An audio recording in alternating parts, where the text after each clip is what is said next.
Major funding for KPBS Evening Edition has been made possible in part by Bill Howe Family of Companies, providing San Diego with plumbing, heating, and air restoration, flood and remodeling services for over 40 years. Call 1-800-BILL-HOWE or visit billhowe.com. And by the Conrad Trebas Foundation, Darlene Marcos Shiley, and by the following.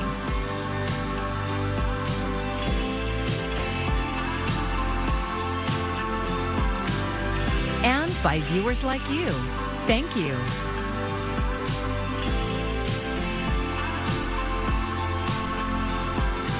A military helicopter with 5 Marines on board that had been missing in the rugged mountains outside of San Diego has been found, but the search for the crew continues. Thanks for joining us. I'm John Carroll in for Maya Trabulsi. The troops were flying back to Marine Corps Air Station Miramar, but their aircraft never returned to the base. It was located this morning near Pine Valley. KPBS reporter Jacob Baer says the continued cold and wet weather is adding to the challenge for rescue crews. The Marines were flying a CH-53E Super Stallion helicopter during a routine training flight from Creech Air Force Base near Las Vegas to Marine Corps Air Station Miramar on Tuesday when it was reported overdue. The command center for search and rescue operations is the Kitchen Creek Heli Base, just east of Pine Valley. It's just a nasty area to have to hike through.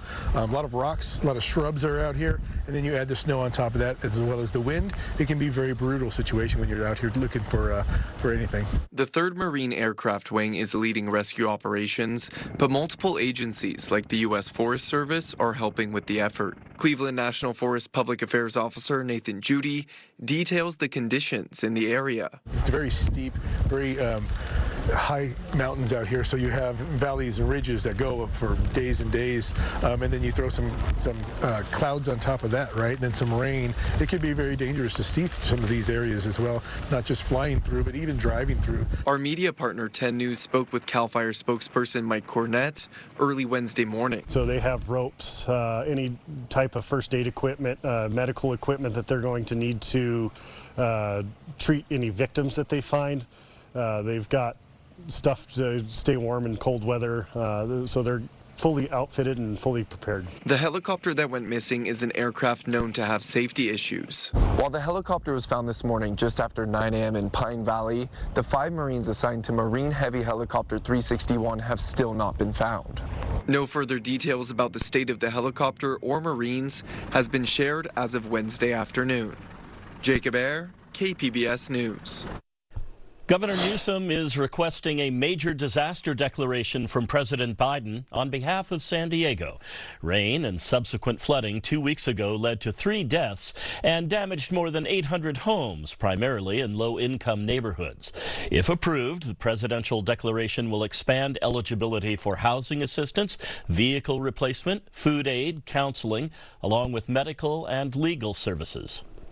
Storm damage is top of mind for the San Diego City Council as it sets priorities for the next budget cycle. Today, the Budget and Government Efficiency Committee heard from residents affected by recent storms. That includes Rachel Clark, who was living on National Avenue in Southcrest when flash flooding left her stranded on January 22nd. I had to climb out of my Jeep window as I tried to flee and carry my dog out and climb up on the top of the balcony. We were up stranded on that balcony for about 4 hours before anybody came by. It's not like they could. There was a raging river going through. The City Council committee approved an amendment that would create an enhanced system to install and maintain storm drains. It would still need to be approved, though, by the full City Council. When we have another round of heavy rain and mountain snow on tap later on tonight into tomorrow. So we aren't quite done yet with the action. And of course, with the heavy rain, with the heavy mountain snow, that is going to cause some concern there on the roads. Make sure you are staying weather aware. We're going to break down your forecast even more coming up. Yesterday's tornado warning was a surprise for many county residents alerted on their phones to the potentially dangerous weather conditions. KPBS reporter Melissa May explains why the warning was issued and what you should do the next time you get a severe weather alert. Some took to the social media platform X to express their thoughts on the warning.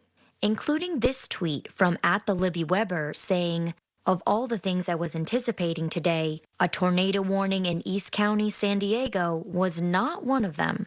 National Weather Service meteorologist Brian Adams describes what he saw. We had a storm that was kind of isolated by itself out ahead of the main band of rain and thunderstorms, so that's originally what caught our attention. Essentially what happened over time was this storm continued to gain in strength and also showed a few velocity signatures that caused us concern. And that's why the NWS issued the warning. It's kind of a combination of how likely is it to occur versus how much lead time can we give people. So we have to anticipate too that if we think the storm is going to strengthen more and we're showing signs that it could potentially produce a tornado at any minute, we have to get that warning out. To help explain the difference between a tornado watch and a tornado warning, Adams compares it to cooking. A watch is essentially you have all of your ingredients gathered and sitting on the table. A watch, meteorologically speaking, means we have the ingredients for a certain event to occur. The difference between a watch versus a warning is, as we said, the watch includes your ingredients getting together. The warning means your food's coming out of the oven or the event is basically either imminent or it's already occurring. Adams says having multiple ways to access and receive weather information is the first step to being prepared for potentially dangerous weather. It's just very important to stay hyper weather aware, especially during this time, which is generally our most active weather season from December through March. And the next time a tornado warning is issued, that's when it's time to take action. If you're indoors, the goal is to put as many walls between you and the thunderstorm that could be potentially producing a tornado. Or in your car. Generally, the best thing to do is to pull off to the side of the road if you get this warning and wait out the conditions. And if you're outdoors, your best bet is to try and find a ditch because it's a relatively low-lying area, and so that will shelter you from most of the flying debris as it soars overhead.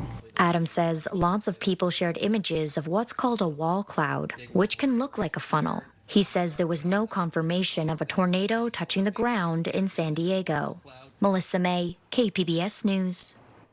The flood damage across San Diego County left many families scrambling for temporary shelter, and that's amplifying the already growing crisis of unhoused students trying to survive while attending school at the same time. KPBS education reporter MG Perez has more on a project offering rest and relief for those who need it most. Sergio Belmonte loves to play with his young sons, Michael, who's 6, and 4-year-old Jordan. And sometimes they'll tell me, "Oh, let's play tag. You want to play tag no more?" "Sure, let's go play." This game of tag is on the playground of the San Diego Rescue Mission, which has also been home for the single father and his children since just before Christmas. Guys, seeing a drastic improvement on my boys. They're a lot more happier. They found friends over here that they can play with, and especially at school. Their school is nearby Washington Elementary, where Sergio learned about Project Rest, a program provided through the San Diego County Office of Education, funded with federal pandemic money that will end in September. In the past 2 years, it has provided rest and relief to 1,400 families, offering temporary stays at a Motel 6 under a contract with the county. It was just enough to buy Sergio and his sons time to get into the San Diego Rescue Mission. What we really do is we focus on relationship and having a support network. Paul Armstrong is vice president of programs at the mission. We know that homelessness is complex, and so what we really want to do is be able to come alongside people, learn what happened, find out what those issues of the heart are so that we can help address them. The San Diego Rescue Mission partners with the San Diego Unified School District in bridging the gap between homelessness and permanent housing to keep students in class and away from chronic absences. Right now, there are 8,000 children in the district identified as experiencing housing insecurity. Christy Drake is a resource teacher for the Office of Children and Youth in Transition, fighting for funding. The biggest thing that we need is advocacy for this funding to continue, for people to understand that homeless education is very different from the politics of homelessness. The County Office of Education is working with all 42 local school districts and every Motel 6 from near the Mexican border up to Oceanside. The Chula Vista location has provided housing for many families with children in the Chula Vista Elementary School District, which has a caseload of 600 students who are unhoused. It's a really confusing process, a lot of public assistance programs, and so we want to make a helpful hand at the school district. Julia Sutton is a member of the district's team of social workers meeting families where they are. They want their children to, be successful academically. That is very important to them, but we know that basic needs make that really hard sometimes, and so we just want to partner with families and make sure that, they're the experts for what they need, and we just want to support them in getting to what they need. Ice cream cone. I see that. Don't eat it, though. As Jordan Belmonte and his older brother Michael play in the sandbox at the San Diego Rescue Mission, they are happy and hopeful about their future. What do you want to be when you grow up? A firefighter or a police officer. Why? Because I want to do good deeds and help people. Their dad, Sergio, is hopeful, too. Don't let nobody discourage you. Go ahead. If you want to do something in your life, go ahead. Don't let nothing stop you. And the only person that could stop you is yourself. A dad and his sons, the perfect tag team for success. MG Perez, KPBS News. The California State University is extending the intent to register deadline for fall 2024. It comes after the U.S. Department of Education made changes to the free application for federal student aid, or FAFSA. That led to processing delays. Now, the deadline for new first-year admitted students is May 15th. The extension applies to each of the 23 universities in the CSU system, including San Diego State and CSU San Marcos. After months of negotiations, the bipartisan border deal and foreign aid package failed to pass in the Senate today. Democrats say it's because Republicans are getting their marching orders from former President Donald Trump as he makes the border a central campaign issue in his race for the White House. Julia Benbrook has the latest from the Capitol. The motion is not agreed to. A Senate vote on a major bipartisan border deal and foreign aid package failed Wednesday afternoon. Republicans demanded that border security be a part of the bill, but turned against it after facing pressure from former President Donald Trump. My colleagues in the United States Senate have decided that they don't actually want this solution and don't want to secure the border. Several GOP senators insist their opposition to the bill has nothing to do with Trump's public comments bashing it. This just blew up in Leader McConnell's face, and now he's trying to blame President Trump, who, to the best of my knowledge, I haven't talked to him. I'm not sure anybody on the stage has talked to him. We wanted to secure the border. That is why we are voting no. The $118 billion bill also includes aid to Ukraine and Israel, two U.S. allies at a time of war. It also funds humanitarian assistance for civilians in Gaza. On Tuesday, President Joe Biden weighed in on the deal debacle. By opposing this bill, they're denying aid to the people who are really suffering and desperately need help. So Republicans have to decide, who do they serve? Donald Trump or the American people? Reporting in Washington, I'm Julia Benbrook. In March, San Diegans will vote on who will replace Monica Montgomery Stepp as the District 4 City Council member. KPBS reporter Katie Hyson spoke with the candidates. The three candidates are Montgomery Stepp's Chief of Staff, Henry Foster III, Mayoral Aide Chida Warren Darby, and State Senate Assistant Tylisa Sewsbury. All are longtime district residents with local government careers and say the district's most pressing issue is economic development. But they advocate for different approaches. Warren Darby stresses empowering residents to participate in city council. If we can communicate better with constituents, they'd be better informed and they better inform us about what they need. Foster says the city has a role as an employer. The city at one point in time was the employer of choice for our region. We need to get back to that. Sewsbury emphasizes supporting small businesses. Small businesses used to be the fabric of our community. They were thriving along this corridor, and now they're vacant. The winner would likely be the deciding vote in the council presidency re-election of Sean Elo Rivera. Foster voices support for Elo Rivera.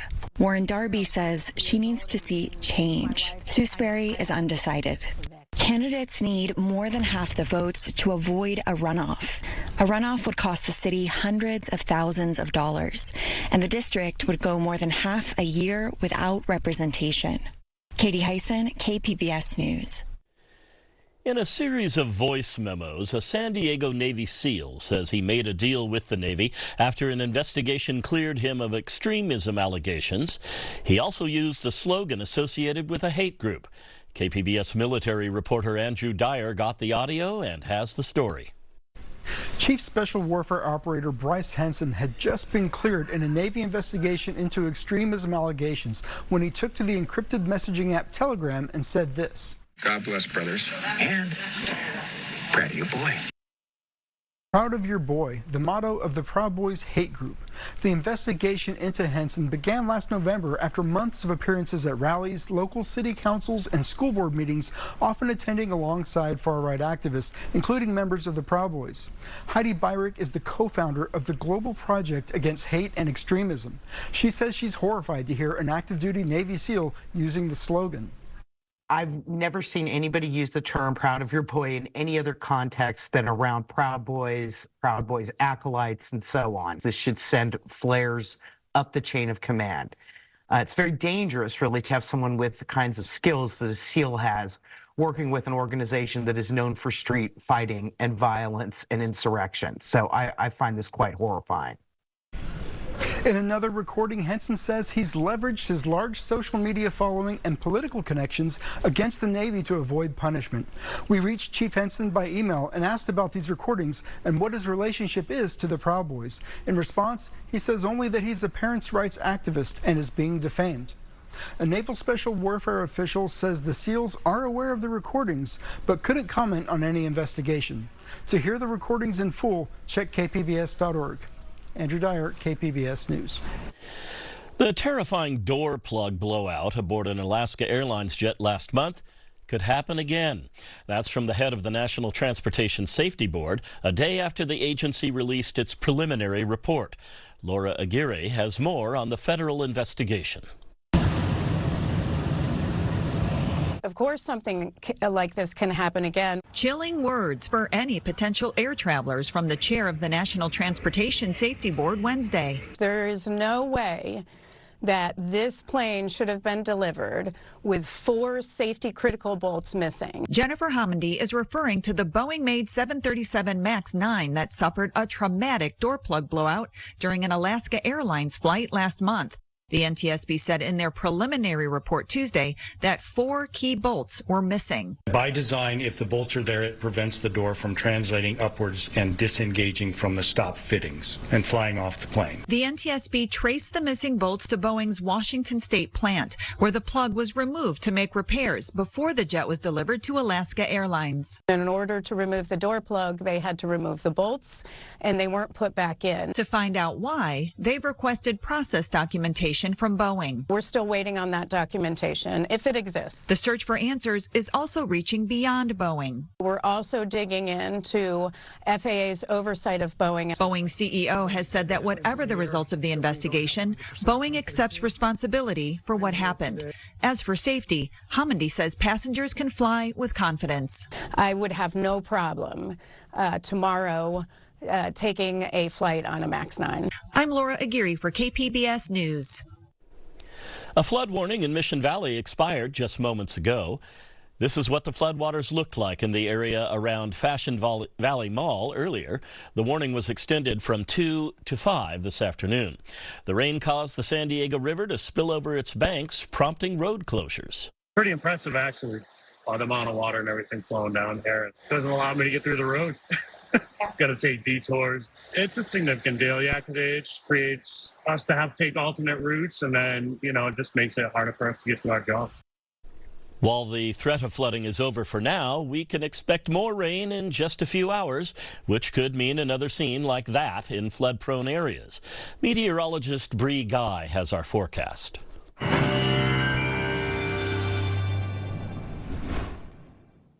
Well, let's start you off with your weather headlines. What you need to know as we head over these next few days, because it has been so very active here in the west, across the southwest as well. We've had major flooding issues. We've had some big snow causing problems as well. And we have another round on tap for tonight into tomorrow. So we aren't quite done with the action yet, with rain there, heavy rain at times across the coast into the valleys, and some mountain snow for tonight into tomorrow. Though, when is this finally going to be over? When do we finally catch a break from all the rain, from all the snow? Well, just in time for the weekend. I know it's going to be a welcomed break from all of the action. For tonight, we are still talking about some rain. We're dropping down to a low of 51. That's why we still have a flood watch in effect through late tonight that goes through San Diego County. So heads up, again, flooding still going to be a big concern. As a reminder, you never want to drive through flooded areas or roadways.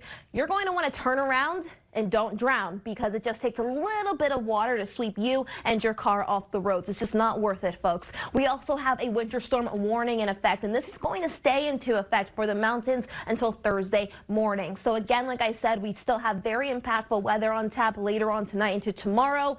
So hold on to your horses. We aren't done yet. For tomorrow, we are still talking about some rain there, especially along the coast and for the valleys, and even some mountain snow. Mount Laguna, you see some flurries falling in your icon. We'll hit a high of 31, San Diego 60, and Borrego Springs in the upper 50s. Let's time this out for you, kind of show you how this is going to play out. Again, like I said, our next round is set to make its way on through the area later on tonight. I'm going to stop this in time around 10 p.m. Pacific time. We have the rain pushing into LA. It's going to continue to shift on south as we head into the overnight hours tonight. San Diego, heads up, you're in for a heavier downpour, and then we're talking about some snow sticking around for the more mountainous terrain. As we head into tomorrow afternoon, things do gradually start to dry out, becoming a little bit more spotty in nature.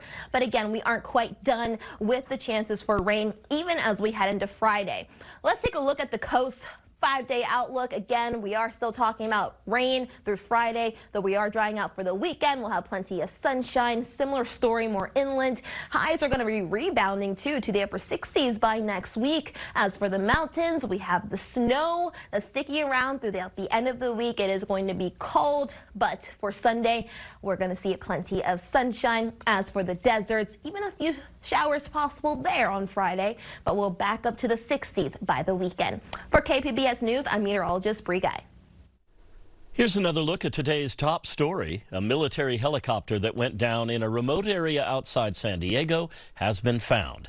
Now the search is on for 5 Marines on board.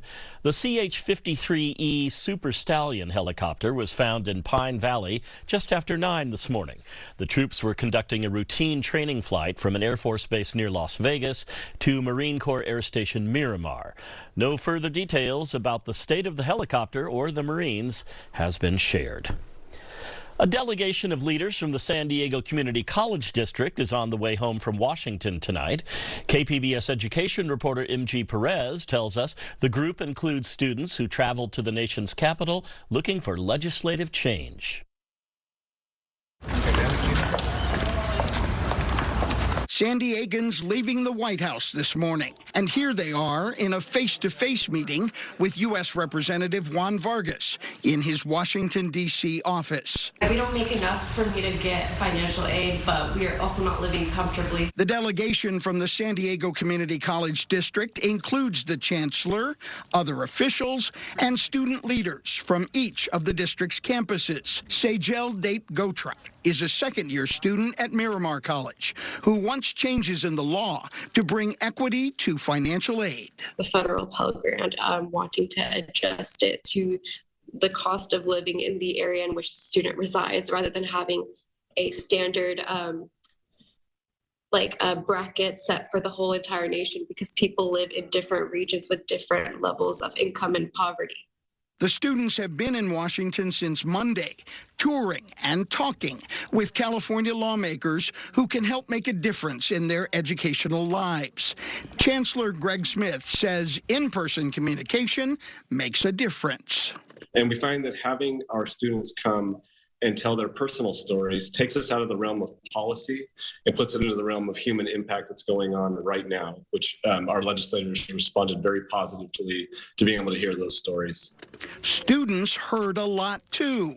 Those in favor say aye. Those opposed, no. The college students happened to find themselves in the U.S. House of Representatives Tuesday when Congress debated the impeachment of Secretary of Homeland Security Alejandro Mayorkas, and they got an earful. Just remembered feeling the tension when the clock was striking down onto their time to vote. There were names being yelled across the room from both sides saying, vote, vote, vote. It was like a sports game. Besides being student body president at Mesa College, Ixchel Valencia Diaz is studying political science with a heart for undocumented immigrants and asylum seekers struggling to enter the U.S. She's a student and an activist on a mission. I personally felt like I had to advocate for San Diego, for the border town of families that come in.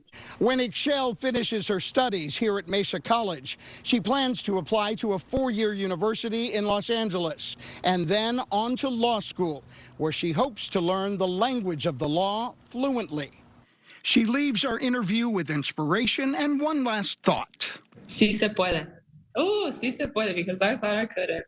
MG Perez, KPBS News. Here's a look at what we're working on for tomorrow in the KPBS newsroom. The U.S. Supreme Court will hear arguments over whether the state of Colorado can ban Donald Trump from the presidential ballot. NPR's Morning Edition will have coverage from Washington. And KPBS Midday Edition will have a preview of some of the events happening around San Diego this weekend. You can find tonight's stories on our website, kpbs.org. Thanks so much for joining us. I'm John Carroll. Have a great evening. Major funding for KPBS Evening Edition has been made possible in part by Bill Howe Family of Companies, providing San Diego with plumbing, heating, and air restoration, flood and remodeling services for over 40 years. Call 1-800-BILL-HOWE or visit billhowe.com. And by the Conrad Prebys Foundation, Darlene Marcos Shiley, and by the following.